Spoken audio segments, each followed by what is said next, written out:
예, 1주차 강의 컴퓨터 시스템 구조 형상학습 가져보도록 하겠습니다. 앞에서 그 논리 게이트에 대한 설명 간단하게 해드렸죠. 0과 1만을 사용하는 이진정보를 우리가 게이트라고 하는 그런 논리 유래에서 처리를 하게 되는데요. 이 논리 게이트는 기본적으로 이렇게 그림에 보시면 다양한 로직 모듈들이 있어요. 이 로직 모듈들은 이렇게 4개의 기본적인 논리 회로들이 있고요. 그 중에 하나를 선택하는 4x1 먹스를 통해서 선택됩니다. 자, 논리 회로에 대한 입력 변수 A, B가 있다고 했을 때 제일 위에 있는 첫 번째 모듈은 뭐냐면 오화 게이트를 나타내는 거죠. 두 번째는 뭐예요? 두 번째는 AND 게이트입니다. 세 번째는 익스클루시브 오화 게이트고요. 마지막이 이제 낫 게이트가 되겠습니다. 이렇게 4개의 게이트가 있는데 이 4개의 게이트 중에 하나를 선택해서 그 회로의 출력을 최종적으로 연산 결과로 내보내게 되는 그런 시스템이 되어 있는 거죠. 자, 이런 논리적인 동작 과정을 살펴보면요. 자, 입력 조건 2개의 변수가 있을 때는 두 변수의 입력 상태가 4가지 상태가 가능한 상태가 있죠. 그래서 두 입력이 모두 0인 경우, 그 다음에 A는 0이고 B는 1이 들어온 경우, A는 1이고 B는 0이 들어온 경우, 그리고 둘 다 1이 들어온 경우, 이렇게 4가지 경우가 있을 수가 있습니다. 그랬을 때 예를 들면 첫 번째 A의 입력을 부정한다 하면 A의 입력 2가지가 0, 0, 1, 1이 들어왔죠. 이것은 부정되면 어떻게 되겠어요? 0이 아니다, 1이 아니다 하는 거니까 1, 1, 0, 0이 되겠죠. 그 다음에 A and B 하면 A하고 B를 논리적으로 곱하는 거예요. 그러니까 A도 0, B도 0이면 그것을 곱하면 0이 되고요. A가 0, B가 1인데 이거를 논리적으로 곱하면 0이 되고요. A가 1, B가 0이면 그것을 논리적으로 곱하면 0이 되고요. A와 B가 모두 값을 1을 값을 가질 때 그 논리 곱을 하면 결과적으로 그 결과는 1이 나옵니다. 그래서 AND 연산의 조건은 두 입력 이 모두 1인 경우에만 출력이 1이 되는 그런 동작을 한다는 거죠. 자, A와 B, 즉 논리 합 연산을 했을 경우에는 자, A와 B 입력이 모두 0인 경우에는 그 결과가 0이 됩니다. A는 0이고 B가 1인 경우에 그 논리합 연산 결과는 1이 되고요. A가 1, B가 0인 경우에도 논리합은 결과적으로 1을 출력하게 됩니다. 두 입력 변수가 모두 1인 경우에 논리합은 결과가 1이 나옵니다.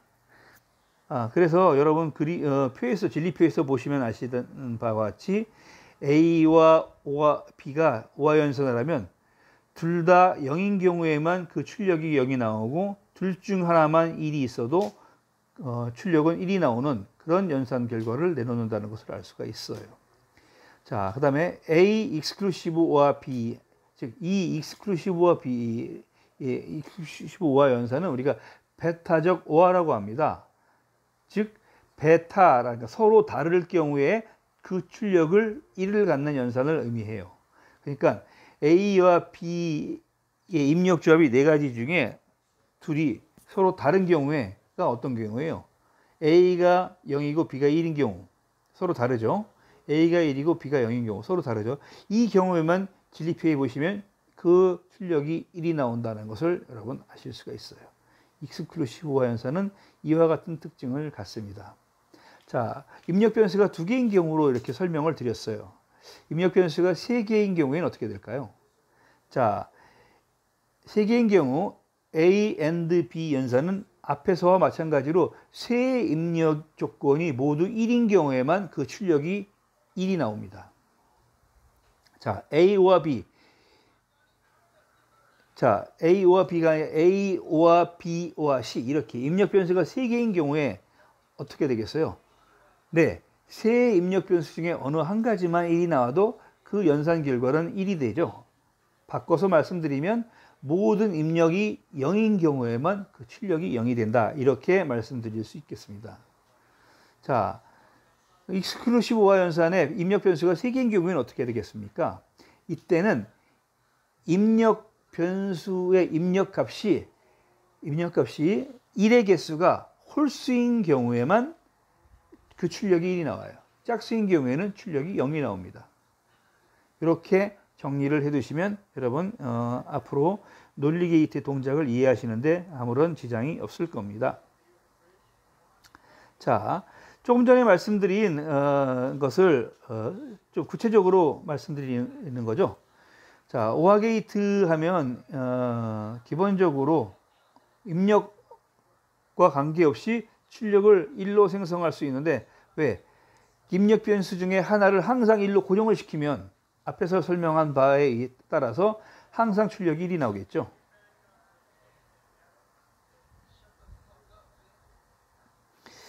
그래서 특정한 데이터 비트를 그대로 전송하고 싶은 경우에, 그랬을 때 그 전송하고자 하는 게 값을 0으로 두면 어떻게 됐습니까? 0으로 두면 데이터 비트가 그대로 0으로 나오겠죠. 전송 비트 1이면 어떻게 됐어요? 그래도 마찬가지로 전송 데이터 비트가 그대로 나오겠죠. 그래서 AND 게이트의 경우에 하고 OR 게이트의 어떤 특정한 연산을 동작을 고정시켜서 이렇게 표시할 수가 있다는 겁니다.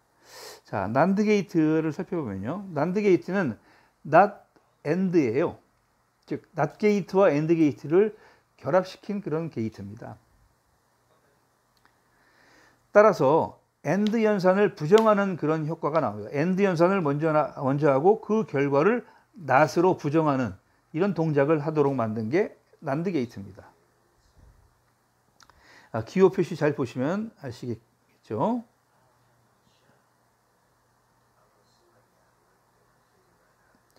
자, 그 다음에 노아 게이트. 노아 게이트는 일단 오화 연산을 먼저 하고 오화 연산을 해서 나온 결과를 NOT 게이트로 부정하는 그런 형식의 동작을 합니다. 즉, 오화 게이트는 입력 조건 중에 어떤 하나만 1이 있어도 그 출력이 1이 나오는데, 이것을 부정하기 때문에 입력 조건 중에 1이 있으면 최종적으로 그 결과는 0이 나오도록 하는 것이 노아 게이트가 되겠습니다. 자, 익스클루시브 오화 게이트, 우리가 베타적 오화라고도 한다고 그랬는데요. 여러 개의 입력 중에서 1의 개수가 홀수로 입력되면 1을 출력하는 그런 게이트가 되겠습니다. 만약에 입력이 2개인 경우라고 생각을 한다면 두 입력 중 하나만 1이 입력되면 1을 출력하고, 모두가 1이거나 0이면 그러면 0을 출력합니다. 그래서 두 입력이 같은지 다른지를 판단할 수 있는 그런 기능이 있죠. 익스클루시브 노아 게이트라고 하죠. 즉, 이것은 뭐냐면 익스클루시브 오화, 베타적 오화 연산을 한 후에 그것을 부정하는 그런 동작을 하는 논리 게이트가 되겠습니다. 그래서 1의 개수가 짝수인 경우에 그 출력이 최종적으로 1이 나옵니다. 자, 그 다음에 불대수는 이진수의 값으로 논리적 동작을 취급하는 대수식을 말한다고 했습니다. 그래서 하나의 변수가 0 또는 1을 가지고요. 이 부울대수에서 사용되는 연산자는 논리곱, 논리합, 그 다음에 논리부정, 이 세 가지 연산자를 써요. 그래서 부울대수의 기본 정리는 이렇게 그림 표에 보시는 것처럼 12가지 정리가 있습니다. 12가지 정리가 있고요. 논리회로를 설계할 때 부울대수를 이용하면 그 논리회로를 아주 정확하고 간결하게 표현할 수가 있어요. 이 부울대수는 변수들의 진리표 관계를 대수식으로 표현하기에 쉬워서 동일한 성능을 갖는 좀 더 간단한 회로를 만들 때 아주 유익하고 유용하게 사용할 수 있습니다.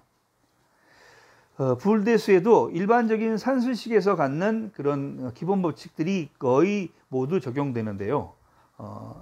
이렇게 교환법칙, 결합법칙, 그리고 분배법칙, 이런 세 가지 기본 대수 연산 법칙이 적용이 될 수 있고요. 그다음 다중부정이라고 하죠. 즉 부정의 부정. 그러니까 뭐 예를 들면 한 번 부정한 것을 홀수 번 부정하면 한 번 부정한 것과 같은 효과를 갖고요.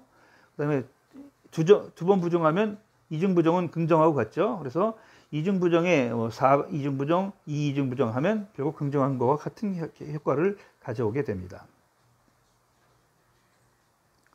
자, 그다음 부울대수에는요. 드모르강의 법칙이라는 것도 적용이 돼요.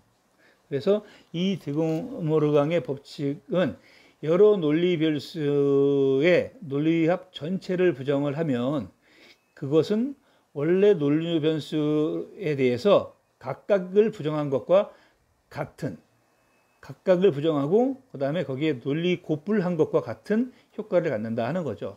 즉 논리합을 부정하면 논리 곱이 되고요. 그 다음에 논리 곱을 부정하면 논리합이 됩니다.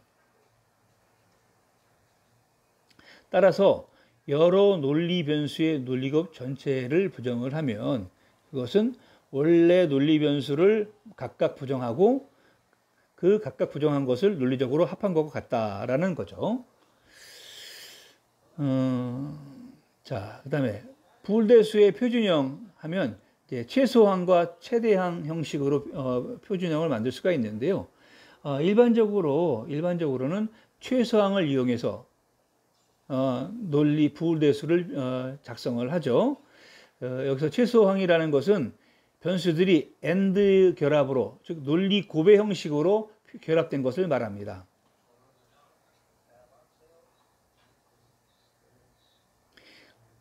그래서 이렇게 모든 항들을 논리 곱의 형식으로 만들고 이 항과 항은 논리 합으로 연결해서 최종적으로 부울대수식을 표현하는 것이 최소항 표현이죠. 민텀 표현이죠. 이것을 곱의 합, SOP라고 부릅니다. 그래서 첫 번째 단계에서는 곱의 항으로 구성을 하고요. 두 번째 단계에서는 합의 항으로 만들어서 논리식을 구성을 하게 됩니다. 그 다음에 맥스텀, 즉 합의 곱 형식으로도 표현할 수 있는데 둘 중에 하나를 구한 후 그것에 대해서 부정을 하면 똑같은 결과를 얻을 수 있기 때문에 어느 한 가지 원칙에 익숙해지시는 것이 좀 더 중요하다고 이렇게 생각하시면 되겠습니다. 자, 이렇게 부울대수식으로 해도 많은 부울대수식을 간소화시킬 수 있지만 더 이상 줄일 수 없을 때까지 줄였는지에 대해서는 항상 오류가 생길 수가 있어요. 그래서 이것을 개선하기 위해서 카르노라고 하는 수학자가 이 테이블을 이용해서 논리식을 간소화시키는 방법을 제안을 했습니다. 그래서 조직적인 도표를 사용해서 부울대수를 체계적으로 간략화할 수가 있어요. 이 카르노 맵은 부울대수식을 간소화하기 위한 가장 체계적이고 간단한 방법이라고 이렇게 알려져 있습니다. 변수 2개, 변수 3개, 변수 4개, 변수 5개 이렇게 이루어진 입력 변수에 적용할 수가 있고 그 이상 할 때는 굉장히 카르노 맵을 써도 복잡하기 때문에 다른 방법을 써서 간소화시키게 됩니다. 변수가 3개인 경우 그리고 변수가 4개인 경우에 맵의 표현 방식을 이렇게 제시를 해드렸습니다. 자, 그 다음에